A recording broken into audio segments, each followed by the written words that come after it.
नमस्कार। प्रादेशिक समाचार के साथ मैं शीला कुमारी। पहले मुख्य समाचार।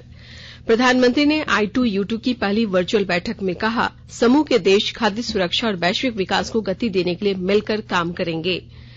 मुख्यमंत्री 16 जुलाई को निजी कंपनियों के लिए चयनित लगभग 10,000 युवाओं को सौंपेंगे नियुक्ति पत्र। झारखंड हाईकोर्ट ने जेपीएससी की सहायक अभियंता पीटी में आरक्षण को लेकर दायर याचिका खारिज की।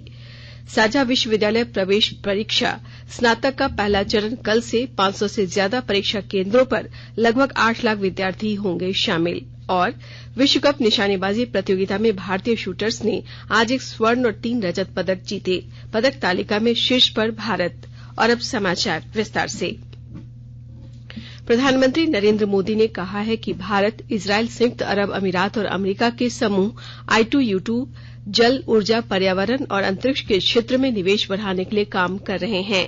I2U2 की पहली वर्चुअल बैठक में प्रधानमंत्री ने कहा कि समूह के देश मानवता की भलाई के लिए कौशल और अपने सामूहिक प्रयास की रूपरेखा तैयार की है। प्रधानमंत्री ने कहा कि ये देश खाद्य सुरक्षा और वैश्विक विकास को गति देने के लिए मिलकर काम करेंगे। उन्होंने कहा कि विभिन्न क्षेत्रों में संयुक्त परियोजनाओं की पहचान कर ली गई है। श्री मोदी ने जोर दिया कि बढ़ते वैश्विक अनिश्चय की स्थिति में समूह का सहकारी प्रयास व्यावहारिक सहयोग का कारगर माध्यम होगा। प्रधानमंत्री मोदी ने विश्वास व्यक्त किया कि I2U2 समूह वैश्विक स्तर पर ऊर्जा और खाद्य सुरक्षा तथा आर्थिक वृद्धि में महत्वपूर्ण योगदान देगा। मुख्यमंत्री हेमंत सोरेन 16 जुलाई को निजी क्षेत्र की कंपनियों के लिए चयनित लगभग 10,000 युवाओं को नियुक्ति पत्र प्रदान करेंगे। श्रम नियोजन, प्रशिक्षण एवं कौशल विभाग की ओर से राजधानी रांची के मोरहाबादी मैदान में नियोजन नीति सह नियुक्ति पत्र वितरण समारोह का आयोजन किया जा रहा है। इस सिलसिले में जिले के उपायुक्त ने कार्यक्रम की तैयारियों को लेकर आज विभिन्न कोषांगों के नोडल पदाधिकारियों के साथ बैठक की। उन्होंने सभी कोषांगों को समन्वय बनाकर ससमय सभी तैयारियों को पूरा कर लेने का निर्देश अधिकारियों को दिया। राष्ट्रपति पद की उम्मीदवार द्रौपदी मुर्मू के खिलाफ विवादास्पद बयान देने वाले प्रदेश कांग्रेस के पूर्व अध्यक्ष डॉ अजय कुमार के खिलाफ भारतीय जनता अनुसूचित जनजाति मोर्चा प्राथमिकी दर्ज कराएगी। मोर्चा के शिवशंकर उरांव ने कहा कि इस मामले को लेकर जन आंदोलन चलाया जाएगा। निर्वाचन आयोग में मुख्यमंत्री हेमंत सोरेन के खनन पट्टा आवंटन मामले में आज सुनवाई हुई। इस दौरान मुख्यमंत्री की ओर से उनके अधिवक्ताओं ने पक्ष रखा। इनके पक्ष को सुनने के बाद आयोग ने अगली सुनवाई की तारीख 5 अगस्त निर्धारित की। आपको मालूम हो कि मुख्यमंत्री और उनके करीबियों को खनन पट्टा आवंटन और शेल कंपनियों में निवेश को लेकर दायर जनहित याचिका पर झारखंड उच्च न्यायालय में भी सुनवाई हो रही है। केंद्र सरकार 75वें स्वतंत्रता दिवस के उपलक्ष्य में देशवासियों को अपने घरों में राष्ट्रीय ध्वज फहराने के लिए प्रेरित करने के वास्ते जल्द ही एक राष्ट्रव्यापी अभियान हर घर तिरंगा शुरू करेगी। आजादी का अमृत महोत्सव के अंतर्गत यह कदम उठाया जा रहा है। संस्कृति मंत्रालय इसका नोडल मंत्रालय है। राष्ट्रीय ध्वज पूरे देश के लिए गौरव का प्रतीक है और अधिक सम्मान देने के लिए हर घर तिरंगा कार्यक्रम की योजना बनाई गई है। केंद्र सरकार ने मंकीपॉक्स बीमारी से निपटने के लिए राज्यों और केंद्र शासित प्रदेशों को पत्र लिखकर स्वास्थ्य मंत्रालय के दिशा निर्देशों का पालन करने को कहा है। स्वास्थ्य मंत्रालय के सचिव राजेश भूषण ने कहा है कि मंकीपॉक्स बीमारी पूरे विश्व में फैल रही है।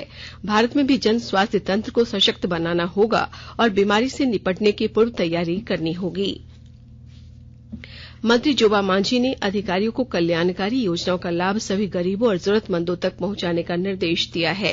वे पाकुड़ जिला में अधिकारियों के साथ बैठक कर रही थीं। उन्होंने कहा कि सेविका सहायिकाओं का आश्वासन दिया गया है कि उनकी समस्याओं का समाधान चरणबद्ध तरीके से किया जाएगा। इस मौके पर उन्होंने 20 सूत्री कार्यालय और समाहरणालय परिसर में नन्हे कदम क्लब का उद्घाटन किया। झारखंड उच्च न्यायालय ने जेपीएससी की सहायक अभियंता नियुक्ति की प्रारंभिक परीक्षा में आरक्षण देने का दावा करने वाली याचिका खारिज कर दी है। न्यायाधीश राजेश शंकर की अदालत ने इस मामले में हस्तक्षेप करने से इनकार कर दिया है। इससे पहले अदालत ने इस मामले में सुनवाई पूरी कर फैसला सुरक्षित रखा था। आपको मालूम हो कि याचिकाकर्ता ने प्रारंभिक परीक्षा में अनारक्षित कोटे में आरक्षित श्रेणी के अभ्यर्थियों को शामिल करने को लेकर याचिका दायर की थी। सांसद जयंत सिन्हा ने आज रामगढ़ जिला के पतरातू प्रखंड स्थित आदिवासी बहुल गांव से 10 लाख मास्क वितरण कार्यक्रम का शुभारंभ किया। मौके पर उन्होंने ग्रामीणों के बीच जरूरी सामग्रियों का वितरण भी किया। सांसद ने इस गांव को गोद लिया है। सांसद ने कहा कि यहां की जर्जर सड़क का निर्माण कराया जा रहा है।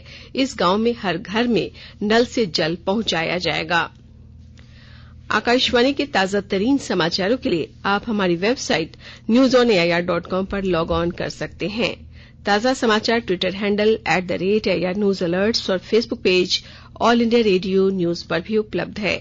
आप प्रादेशिक समाचार एकांश के Twitter handle @AIR news Ranchi और फेसबुक, इंस्टाग्राम पेज तथा YouTube channel AIR news Ranchi पर भी हमारे बुलेटिन सुन सकते हैं। प्रादेशिक समाचार आप आकाशवाणी रांची से सुन रहे हैं और अब पेश है कोरोना से बचाव के कुछ संदेश। चलो मिलकर एक शुरुआत करें, चलो एक फैसला आज करें, मास्क नहीं तो टोकेंगे, कोरोना को रोकेंगे, चलो एक वादा करते हैं, चलो एक वादा करते हैं, मास्क नहीं तो टोकेंगे, कोरोना को रोकेंगे। भारत सरकार द्वारा जनहित में जारी। कोविड-19 से बचाव और सुरक्षित रहने के 3 उपाय। मास्क लगाएं, 2 गज दूरी है जरूरी, सुरक्षित दूरी रखें, हाथ और मुंह साफ रखें। प्रादेशिक समाचार में आपका एक बार फिर से स्वागत है। साझा विश्वविद्यालय प्रवेश परीक्षा स्नातक CUET UGC 2022 का पहला चरण देशभर के लगभग 500 शहरों में कल से शुरू होगा। भारत से बाहर 10 शहरों में भी ये परीक्षा होगी। परीक्षा 16, 19 और 20 जुलाई को भी होगी। राष्ट्रीय परीक्षा एजेंसी ने कहा है कि परीक्षा के लिए लगभग 14,90,000 विद्यार्थियों ने पंजीकरण कराया है। इनमें से 8,10,000 विद्यार्थी पहले चरण में और 6,80,000 दूसरे चरण में परीक्षा देंगे। दूसरे चरण की परीक्षा 4 से 10 अगस्त तक कराई जाएगी। MP MLA विशेष अदालत चाईबासा ने जमशेदपुर के सांसद विद्युत वरण महतो और पूर्व सांसद सुमन महतो समेत 16 आरोपियों को साक्ष्य के अभाव में बरी कर दिया है। इन सभी के खिलाफ वर्ष 2008 में पूर्व सांसद सुनील महतो की प्रतिमा स्थापित करने को लेकर फिर विवाद में मामला दर्ज किया गया था।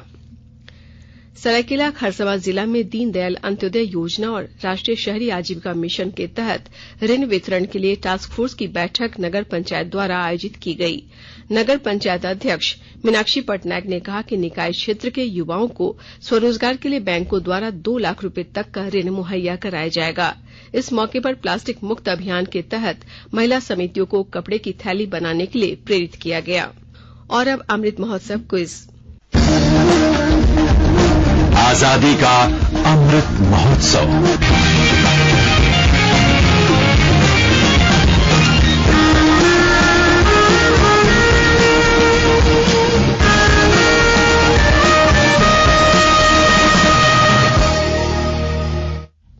देश के 75वें स्वाधीनता दिवस समारोह के उपलक्ष्य में आजादी का अमृत महोत्सव के अंतर्गत प्रादेशिक समाचार एकांश आकाशवाणी रांची द्वारा स्वाधीनता संग्राम और उसके गौरवशाली इतिहास पर 18 अगस्त से साप्ताहिक अमृत महोत्सव क्विज का शुभारंभ किया गया है। यह क्विज प्रत्येक बुधवार को शाम 7 बजे प्रसारित होने वाले प्रादेशिक समाचार में शामिल किया जा रहा है। अमृत महोत्सव क्विज में आकाशवाणी समाचार रांची के साथ सेंट्रल कोलफील्ड्स लिमिटेड और मिशन ब्लू फाउंडेशन सहयोगी के रूप में शामिल हैं। 13 जुलाई यानी कल के क्विज में हमारा प्रश्न था, ताना भगत किस वर्ष अपनी मांग गांधी जी के नेतृत्व में कांग्रेस के मंच से उठाने के लिए राजी हुए थे? इसका सही जवाब है 1920 में। इस प्रश्न का सही जवाब भेजने वालों में से आज के लकी विजेता हैं ग्राम सुपाली, पोस्ट नागफिनी, जिला गुमला के अमित करकेट्टा। अमित जी, आपको बहुत बहुत बधाई। आपको आपका प्रमाण पत्र और पुरस्कार जल्द भेजा जाएगा। बिहार पुलिस ने पटना के फुलवारी शरीफ इलाके से झारखंड के सेवानिवृत्त पुलिस अधिकारी मोहम्मद जलालुद्दीन और अतहर परवेज को देश विरोधी गतिविधियों में शामिल होने के आरोप में गिरफ्तार किया है। इनकी गिरफ्तारी से popular front of India PFI से संपर्क रखने वाले आतंकी मॉड्यूल का पर्दाफाश हुआ है। पुलिस ने बताया कि उनके पास से कई आपत्तिजनक दस्तावेज मिले हैं। ये स्थानीय लोगों को सांप्रदायिक हिंसा के लिए उकसा रहे थे। रामगढ़ जिला पुलिस ने अंतर जिला मोटरसाइकिल चोर गिरोह का पर्दाफाश करने में सफलता प्राप्त की है। इस सिलसिले में पुलिस ने 10 बाइक चोरों को गिरफ्तार किया है। इनकी निशानदेही पर चोरी के 11 बाइक भी बरामद किए गए हैं। इस गिरोह द्वारा रामगढ़ के अलावा बोकारो और हजारीबाग समेत कुछ और जिलों से बाइक की चोरी कर ग्रामीण इलाकों में बेचा जाता था। उधर पश्चिमी सिंहभूम जिले के मुफस्सिल थाना क्षेत्र के बड़ा गुइरा में पुलिस ने छापेमारी कर 5 आरोपियों को गिरफ्तार किया है। इनके पास से 3 पिस्टल समेत कुछ और हथियार भी बरामद किए गए हैं। पलामू में एक सरकारी चिकित्सक के निजी अस्पताल में एक मरीज की मौत को लेकर उसके परिजनों ने शहर थाना में प्राथमिकी दर्ज कराई है।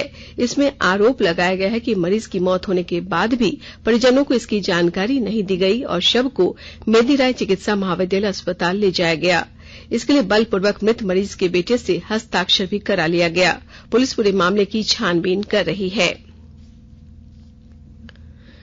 साहिबगंज जिले के बरहरबा थाना क्षेत्र स्थित चौलिया गांव में बिजली टावर के हाई टेंशन तार की चपेट में आने से 2 व्यक्तियों की मौत हो गई। मृतकों की शिनाख्त नहीं हो सकी है। इसकी जानकारी मिलने के बाद पुलिस घटनास्थल पर पहुंचकर पूरे मामले की जानकारी ली। यह घटना कैसे और क्यों हुई, इसकी जांच पुलिस कर रही है। भारत ने दक्षिण कोरिया में निशानेबाजी विश्व कप में आज 1 स्वर्ण और 3 रजत पदक जीत लिए। पुरुषों की 10 मीटर एयर राइफल स्पर्धा में अर्जुन बाबूता, शाहू तुषार माने और पार्थ मखीजा की भारतीय टीम ने दक्षिण कोरिया को हराकर स्वर्ण पदक जीता। रमिता इलावेलिल और क्वालिरिवन और मेहुली घोष की महिला टीम ने 10 मीटर एयर राइफल्स टीम स्पर्धा में रजत पदक जीता। एयर पिस्टल टीम स्पर्धा में भारतीय पुरुष और महिला टीम ने भी रजत पदक जीते। भारत 3 स्वर्ण, 4 रजत और 1 कांस्य पदक के साथ तालिका में शीर्ष पर है। और अब संक्षिप्त खबरें। रांची के नए वरीय पुलिस अधीक्षक किशोर कौशल ने आज पदभार ग्रहण कर लिया। उन्होंने कहा कि सभी के सहयोग से अपराध और उग्रवाद को नियंत्रित करेंगे। मेदिनीनगर जिले के सभी 22 प्रखंडों में पदस्थापित 81 जनसेवकों का स्थानांतरण किया गया है। डीडीसी ने इस संबंध में आदेश जारी कर दिया है। हजारीबाग जिले के कटकम सांडी प्रखंड स्थित हिसाकुदर गांव में आज 73वां वन महोत्सव सह वृक्षारोपण कार्यक्रम में विधायक मनीष जायसवाल समेत अन्य अतिथियों ने कई पौधे लगाए। वन विभाग द्वारा यहां 30,000 पौधे लगाने का लक्ष्य है। जामताड़ा जिले के खरसेल डी में आज अपोलो टेलीहेल्थ मेडिसिन सेंटर का उद्घाटन हुआ। इस सेंटर के खोलने से अपोलो अस्पताल के विशेषज्ञ चिकित्सकों की चिकित्सीय सलाह और परामर्श लोगों को मिल सकेगी। सिमडेगा में आज उद्यमिता पखवाड़ा के तहत जेएसएलपीएस के द्वारा आयोजित कार्यक्रम में सखी मंडलों के उत्पादों के स्टॉल लगाए गए थे। इस मौके पर 800 से ज्यादा दीदियां मौजूद थीं। अंत में मुख्य समाचार एक बार फिर। प्रधानमंत्री ने I2U2 की पहली वर्चुअल बैठक में कहा, समूह के देश खाद्य सुरक्षा और वैश्विक विकास को गति देने के लिए मिलकर काम करेंगे। मुख्यमंत्री 16 जुलाई को निजी कंपनियों के लिए चयनित लगभग 10,000 युवाओं को सौंपेंगे नियुक्ति पत्र। झारखंड हाईकोर्ट ने जेपीएससी की सहायक अभियंता पीटी में आरक्षण को लेकर दायर याचिका खारिज की। साझा विश्वविद्यालय प्रवेश परीक्षा स्नातक का पहला चरण कल से 500 से ज्यादा परीक्षा केंद्रों पर लगभग 8 लाख विद्यार्थी होंगे शामिल। और विश्व कप निशानेबाजी प्रतियोगिता में भारतीय शूटर्स ने आज 1 स्वर्ण और 3 रजत पदक जीते। पदक तालिका में शीर्ष पर भारत। इसके साथ ही आकाशवाणी रांची से प्रादेशिक समाचार का ये बुलेटिन समाप्त हुआ। नमस्कार।